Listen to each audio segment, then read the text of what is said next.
albabul shurun dambugal noga ya ɓangal alfara'id no yewtan awalego joni fi dondiji ɗi honno ronidirte.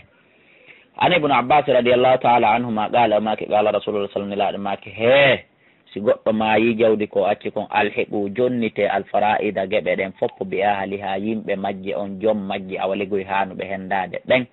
fama bagiya kala ko hedditi fahuwa li awla rajulin zakarin haray ɗum ko ɓuri handude ɗum ko gorko ɓurɗo handude e hendagol ko gorko ɓurɗo e handude e hendagol muttafaqun alayh. mi mana ko fanda si tawi woni goɗɗo maayi on andi qur'an no yewti ɓenna nenejo on ɗum ɗo babajo on ɗum ɗo ɓiɗɗojo on ɗum ɗo andon no yaaɗon ha heddo ɗon jawdi seeɗandi marage ɓal haray nin ɗon ko darugol hande kadi gorko ɓurɗo wonde proche e pure on haray ko on ɗon ronata konko hedditi ɗum.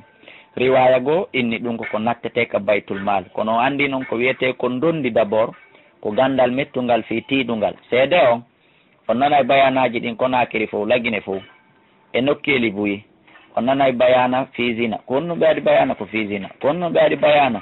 ko fi dargal ko honno ɓe adi bayana ko fi jande ko honno ɓe adi bayana ko fi ɗum ɗo ko fi ɗum kono ko hunɗum ɓe waɗani en bayana hankin kikiɗe ƴe ko fi dondi ɓe yewti fi on bayana no raɓɓiɗi ɗum no raɓɓiɗi ka wona nanede wona janngoyɓe arti wona jannguɓe nder ga fi ɗum ɗon hino deƴƴa juhina noon ne laaɗo Allah sallallahu alaihi wasallam makuno gandal ngal ko nattetengal kono ko adete ƴentinede natteka ko wiyete kon dondi no hulɓini ha ta ɗum fuɗɗike ilay jaman meɗen ɗo haray ko wiyete kon dondi komiɗo janngude bere komi wawi kon bere ko winda kon ka deftere ɗo e bere ko feeñani lan ko humbi komi wawi firde kon mi pottito ko hedditi kon fof mi innayi kala kon faamalu yo neddu ka numéro 67 60 53 09 68 60 53 09 63 60 53 09 si wona o dambugal dondi ɗo kala komi janngi ɗo faamu ɗon alhamdu wa shukru lillahi kala ko jannguɗon mi janngi ɗo tawi on faamali yiltete ka qur'an e ka defte ndara noon hoore mon ton haray ɗum ɗon mi wata on déterminande. wa an usamata bun zaydin radiallahu taala anhuma anna nabiya on annabaji sallallahu alaihi wasallam qala ɓe maaki la yarithu lmuslimu lkafira julɗo ronata kefero few wala yarithu lkafiru lmuslima kefero kadi ronata julɗo muttafaqun alayhi. hay siko ɓe nene goto baba goto mako oya heeɓi oya si tawi woni babajo on woni julɗo ɓiɗɗo woni kefero ma babajo woni kefero ɓiɗɗo woni julɗo ɓen ɗon ɓe ronidirta. wan ibnu mas'udin radiallahu taala anhu fi bintin wa binti binin o no yewta fi jiwo e tanirawo jiwo wa uktin e bandirawo faqad annabi sallallahu alaihi wasallam nelaɗo Allah o ñawani lil binti e ɓiɗɗo debbo annissa feccere jawdi ko babajo on acci kon wa libnati libni o ñaawi o jonni tanirawo makko jiwo on tanirawo fure jiwo on kono hara heɓuɗo on tanirawo on ko gorko on ɗon a sudusu jeegaɓal tukmilu tussul sein timmin ɗin ɗum tataɓe ɗen ɗiɗi wa ma baqa ko heddi kon falil ukti ɓe jonni ɗum ɗon bandirawo on mbimana bandirawo fure on rawahu lbukhari. wa an abdillahi bun umar radiallahu taala anhuma qala qala rasulullah sallam nelaɗo maki la yatawarathu ahlu millatayn runidirta jon dinaji ɗiɗi oɗa ko ka dina ɗa mari oɗa ko ka dina ɗa mari ɓen ɗon ɗiɗo sellata ka ronidira bimana ko julɗo to ronidirta. rawa ahmad wal arbatu illa tirmidhi wa akhrajahu al hakim bi lafzin usama wa rawa an-nasa'i hadith usama bi hafsi bi hada al-lafz. wa imran ibn husayn radiyallahu ta'ala anhu ma qala ma ki jaa rajulun gorko arno ila nabi kana bajalon sallallahu alaihi wasallam fa qala ina lado inna ibni andu ɓiɗɗo ɓiɗɗan on mata o maayi bimana tanira on maayi famali min mirasihi konno wodirani lanno mi roniramo fa qala ni laɗo maki laka sudusu harayɗa mari jeega ɓalle jawdi makko ndin falamma walla da'ahu ɓawo huccitine laaɗo nodditimo fa qala ɓe maki laka sudusu akhar harayɗa mari jeegaɓal ngala hedditingal kadi falamma walla ɓawo hucciti da'ahu ne laaɗo nodditimo fa qala ne laaɗo maki inna sudusal akhara andu no ngala jeegaɓal sakkitingal ngal mi wayriti wolde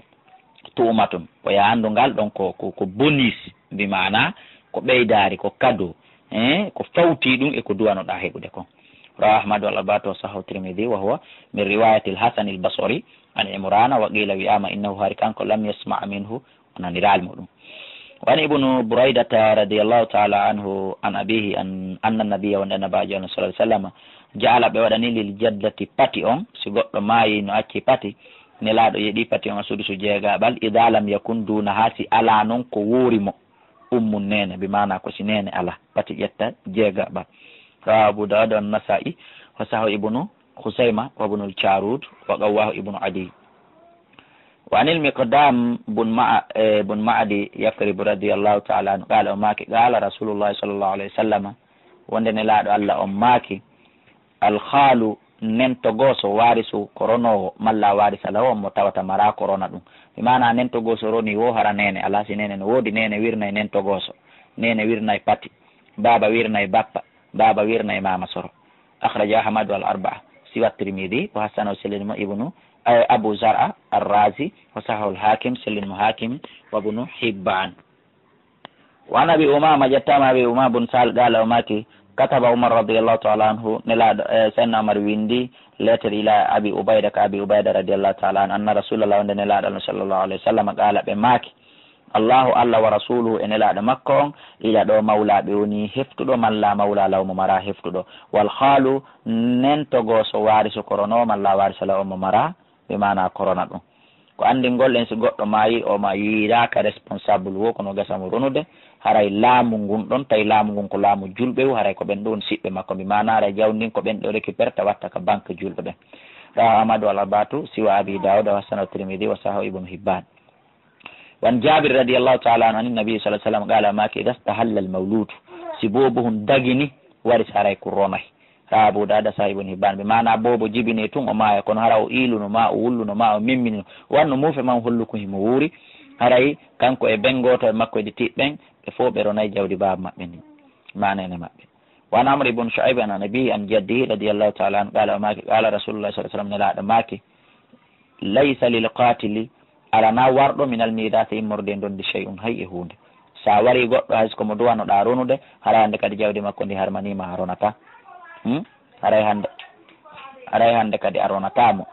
rawahu nasai wa daraqutni wa qawahu ibnu abdul bar wa allahu nasai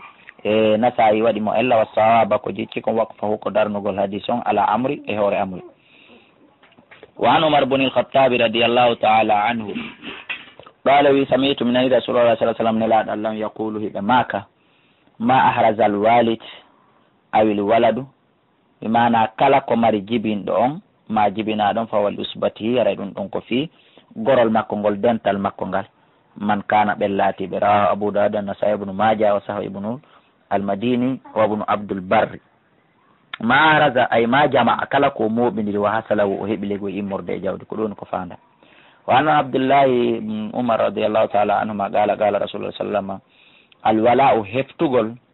lihmatun ɗum ko huyre ɗum ko dambe ɗum ko place kaluhumatin nasabe wano heftande dambe laayu ba o yeytatake wala yuhabu okkatake mi mana siko mi woni waliyuma maka woni waliyam wano woniri noon siko en nene goto ɗum yeytatako okkotako ko wano noon ɗum ɗon kadi on yeytatako okkotako rawahul hakim min tariqi shafii an muhammad ibn al-hasan an abi yusuf wa sahaw abi ibnu hibban wa allahu illinimo al-bayhaqi.